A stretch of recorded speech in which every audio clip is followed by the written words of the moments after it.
सभी दोस्तों को नमस्कार, जय हिंद। मैं Dilip Mishra, target with Sadhvi channel पे आप सभी का स्वागत है। दोस्तों जो मेरा इस समय क्लास चल रहा है, जो हम वीडियो बना रहे हैं, वो स्पेशली लेखपाल बेस्ड वीडियो तैयार किया जा रहा है।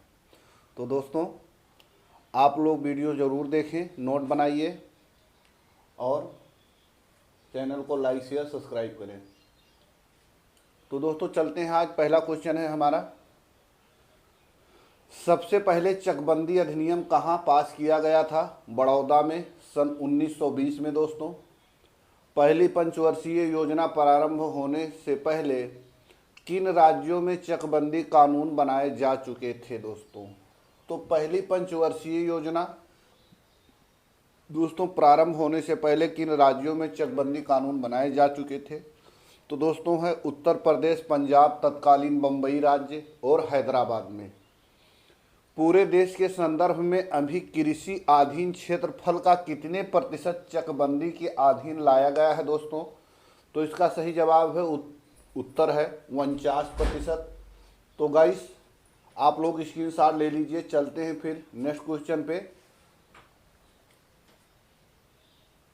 दोस्तों राष्ट्रीय भूमि रिकॉर्ड आधुनिकीकरण कार्यक्रम की शुरुआत कब की गई थी? राष्ट्रीय भूमि रिकॉर्ड आधुनिकीकरण कार्यक्रम की शुरुआत कब की गई थी?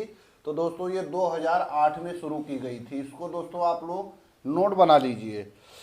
और राष्ट्रीय भूमि रिकॉर्ड आधुनिकीकरण कार्यक्रम का उद्देश्य क्या था? दोस्तों राष्ट्रीय भूमि रिकॉर्ड आधुनिकीकरण कार्यक्रम का उद्देश्य क्या है? इस कार्यक्रम का उद्देश्य 12वीं योजना के अंत तक जमीन के रिकॉर्डों का नवीनीकरण और डिजिटलीकरण करना था। दोस्तों डिजिटलीकरण से जमीन के सौदों की लागत में भारी कमी आ सकती है। पट्टेदारों और जमीन मालिकों को अनिवार्य पंजीकरण, पट्टेदारों और जमीन मालिकों को सुरक्षा प्रदान करेगा। इस तरह से पट्टा बाजार की सफलता के लिए मालिकों को यह विश्वास होना चाहिए कि लंबे समय तक पट्टेदारी से उनका मालिकाना हक छीन नहीं जाएगा। दोस्तों अब फिर दोस्तों भूमि अधिग्रहण विधेयक आता है। भूमि अधिग्रहण विधेयक भारत सरकार ने कब पास किया था? दोस्तों ताकि मैं एक एक पॉइंट को लेकर चल रहा हूं दोस्तों, जिससे आपका भी कोई भी क्वेश्चन लेखपाल के परीक्षा में छूटने ना पाए। तो दोस्तों आप लोग भी उतने ही मन से पढ़िए जितने मन से मैं आपको नोट दे रहा हूं, कि ताकि आपका एक भी क्वेश्चन मिस ना हो। भूमि अधिग्रहण विधेयक, भूमि अधिग्रहण विधेयक, अधिग्रहण विधेयक विधेयक विधेयक भारत सरकार द्वारा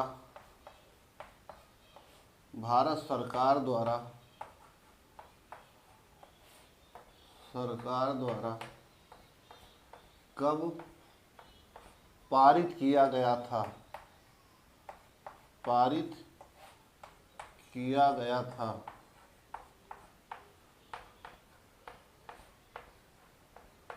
किया गया था दोस्तों 2013 में। कब? 2013 में। नोट कर लीजिए दोस्तों। भूमि अधिग्रहण, पुनर्वास और पुनर्स्थापना कानून 2011 में संशोधन के अलावा इस विधेयक में पट्टे और अधिग्रहण से जुड़े भूमि सुधारों की आवश्यकता पर पारदर्शी, प्रभावी और तेज कानून बनाने का प्रस्ताव था। वर्ष 2015 में नई केंद्र सरकार ने नया भूमि विधेयक भूमि अधिग्रहण, पुनर्वास और पुनर्स्थापना में पारदर्शिता और न्याय संगत क्षतिपूर्ण का अधिकार कानून 2015 में प्रस्तावित किया, जिसका लक्ष्य 2013 के भूमि कानूनों की कमियों को क्या करना था? दोस्तों दूर करना था।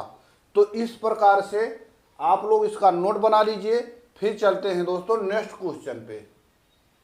फिर दोस्तों हमारा अगला नेक्स्ट क्वेश्चन है सहकारी खेती। तो दोस्तों सहकारी खेती से क्या आशय है? सहकारी खेती से आशय उस कृषि प्रणाली से है जिसके अंतर्गत कृषि क्षेत्र के भूमिधर किसान अपनी सहमति से अपनी जमीनें एक साथ मिलाकर संयुक्त रूप से कृषि कार्य करते हैं। वो अपनी जमीनों को के अलग अलग मालिक बने रहते हैं। दोस्तों, सहकारी खेती मुख्यतः 4 प्रकार की होती है। सहकारी खेती मुख्यतः 4 प्रकार की होती है। दोस्तों, यही आप लोग लिख लीजिए। सहकारी सामूहिक खेती नंबर 1, सहकारी सामूहिक खेती, सामूहिक खेती, सामूहिक खेती, सहकारी बेहतर खेती, सहकारी बेहतर खेती, बेहतर खेती। तीसरा है दोस्तों सहकारी संयुक्त खेती,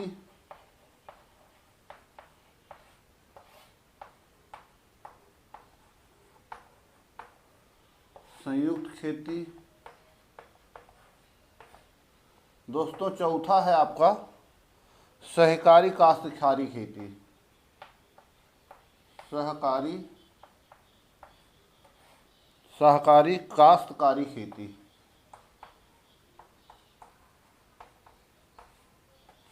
काश्तकारी खेती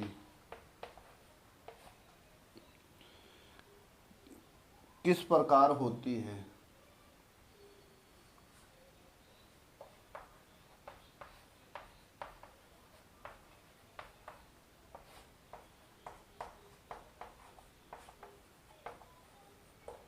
दोस्तों, इसके विषय में कुछ जान लीजिए। इसके अंतर्गत सहकारी खेती किस प्रकार होती है। इसके अंतर्गत किसान मिलकर एक सहकारी समिति का गठन करते हैं। सहकारी समिति ही कृषि के लिए खाद बीज की व्यवस्था करती है तथा उपज का विक्रय करती है। सहकारी सामूहिक खेती किस प्रकार होती है। इस प्रणाली के अंतर्गत सदस्यों को अपनी भूमि का समर्पण करना पड़ता है। कृषि के प्रबंधक का कार्य निर्वाचित परिषदें करती हैं। दोस्तों, बेहतर सरकारी खेती किस प्रकार। इस प्रणाली के अंतर्गत किसान खेती के उन्नत तकनीक का प्रयोग करने के लिए आपस में मिलकर सहकारिता का निर्माण करते हैं। इस प्रणाली में प्रत्येक किसान स्वतंत्र रहता है। इस प्रकार की सहकारी संपत्तियों को सेवा सहकारी समितियां भी कहा जाता है। संयुक्त सहकारी खेती किस प्रकार की होती है। इसके अंतर्गत छोटे छोटे किसान अपनी जमीनों को इकट्ठा करके संयुक्त रूप से खेती करते हैं, परंतु प्रत्येक किसान का भूमि पर स्वामित्व बना रहता है। दोस्तों, मार्च 1969 तक सहकारी खेती संबंधी कार्यक्रम केंद्रीय सरकार द्वारा संचालित था। इसके बाद यह राज्य सरकारों को दिया गया है। दोस्तों, उसके बाद में हम लोग चलते हैं दोस्तों अगले नेक्स्ट क्वेश्चन पे। अगला हमारा क्या है दोस्तों, अगला हमारा नेक्स्ट क्वेश्चन होगा दोस्तों पशुपालन। चलते हैं दोस्तों हम लोग पशुपालन पे भी कुछ चर्चा कर लेते हैं, क्योंकि पशुपालन से भी क्वेश्चन दोस्तों परीक्षा में अक्सर बन जाता है। अगर हम ये पार्ट छोड़ देते हैं तो अगर इससे क्वेश्चन बन जाएगा तो हमें फिर दिक्कत होगी दोस्तों। तो हम लोग कुछ पशुपालन पे भी चर्चा कर लेते हैं दोस्तों, ताकि हमारा क्वेश्चन कहीं से भी पूछा जाए तो कहीं से भी गलत ना हो। पशुपालन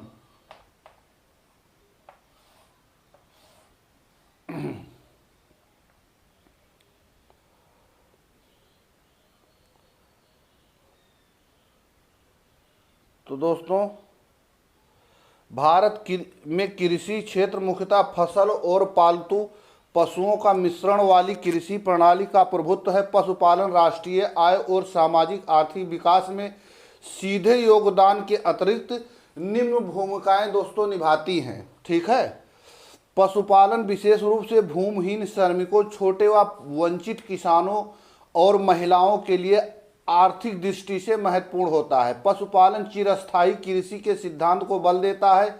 इसके महत्व को निम्न तथ्यों से समझा जा सकता है। भारत में पशुपालन की आबादी लगभग 53 करोड़ है। यह पूरे कृषि, मत्स्य और वन क्षेत्र के 26% के बराबर है।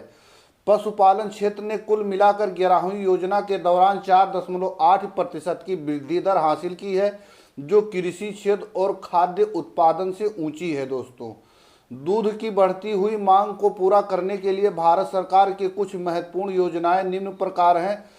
सघन दुग्ध विकास योजना, दुग्ध उद्यमशीलता विकास योजना, साफ और गुणवत्ता वाले दूध और उत्पादन के लिए आधारभूत ढांचा उपलब्ध कराना, सहकारी समितियों का सहयोग, गोधन और भैंस प्रजनन के लिए राष्ट्रीय परियोजना। मार्च 2012 में एक नई योजना राष्ट्रीय दुग्ध योजना का पहला चरण शुरू किया गया। इसके निम्न उद्देश्य निम्न है: दूध देने वाले जानवरों की उत्पादकता बढ़ाना, दुग्ध क्षेत्रों के उत्पादों की बाजार तक पहुंच बढ़ाना, गांवों के स्तर पर दूध खरीद के ढांचे को मजबूत करके इसका विस्तार करना।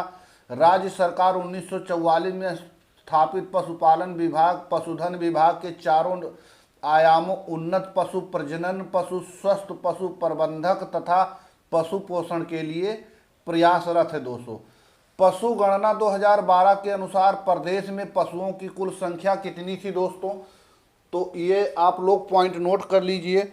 पशु गणना 2012, पशु गणना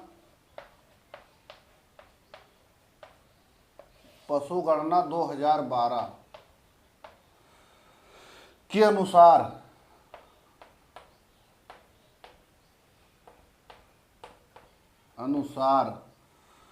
प्रदेश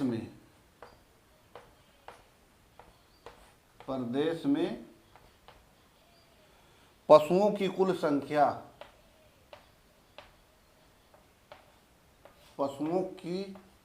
कुल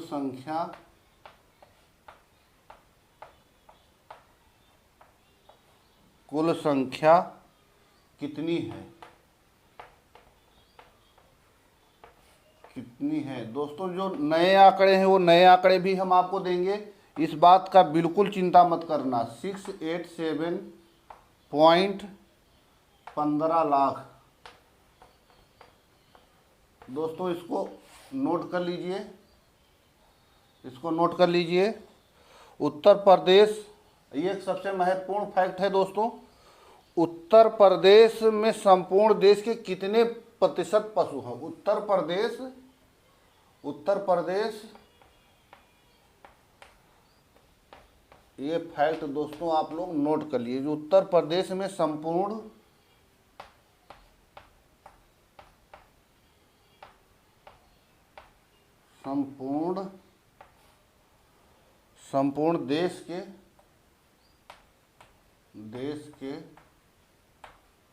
देश के कितने प्रतिशत पशु हैं? कितने प्रतिशत पशु हैं?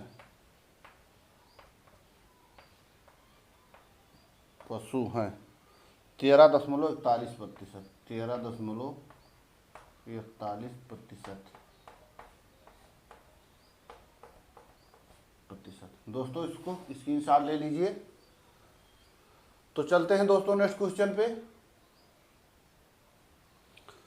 दोस्तों, राज्य में गोपालन को बढ़ावा देने के उद्देश्य से राज्य में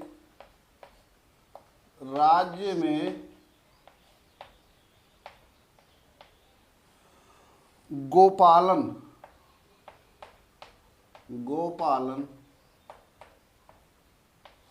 को बढ़ावा देने के लिए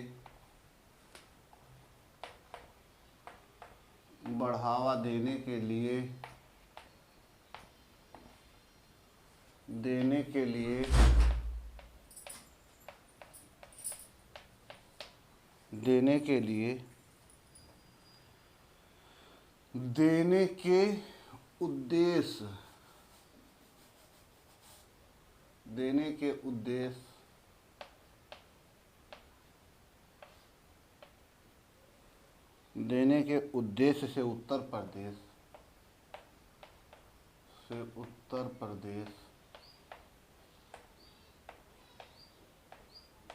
प्रदेश गौ सेवा आयोग गो सेवा आयोग, गो सेवा आयोग, आयोग की स्थापना कब की गई? स्थापना कब की गई? तो दोस्तों 1999। उसका उत्तर है 1999, 1999 में। दोस्तों इसका स्क्रीनशॉट ले लीजिए। पशु विकास कार्यक्रम मूल रूप से उन्नत प्रजनन पर आधारित है। इसके लिए राज्य सरकार द्वारा उन्नत साँड, उन्नत वीर्य, तरल नत्रजन एवं कृत्रिम गर्भाधान केंद्रों की व्यवस्था की गई है। दोस्तों वर्तमान में उत्तर प्रदेश में कितने राजकीय गोसदन हैं? ये महत्वपूर्ण क्वेश्चन है, नोट करिए। वर्तमान में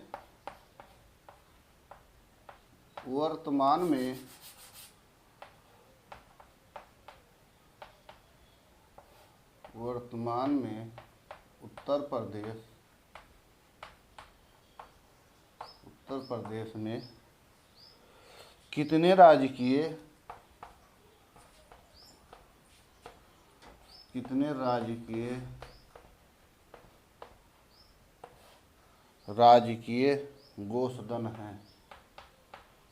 गोसदन हैं? तो ये है दोस्तों 8। आंसर बना लीजिए। उत्तर प्रदेश गोवध निवारण अधिनियम 1955। फिर दोस्तों इसका स्क्रीनशॉट ले लीजिए। चलते हैं फिर अगले नेक्स्ट क्वेश्चन पे। दोस्तों 1973 में उत्तर प्रदेश के किन जिलों में ऑपरेशन फ्लड फर्स्ट की शुरुआत किया गया था? दोस्तों तो इसका सही जवाब है दोस्तों वाराणसी एवं मेरठ और बलिया जिलों में ऑपरेशन फ्लड प्रथम का शुरुआत किया गया था। दोस्तों कब? 1973 में किया गया था। कब? 1973 में। दोस्तों इसकी साथ लीजिए। चलते हैं नेक्स्ट क्वेश्चन पे।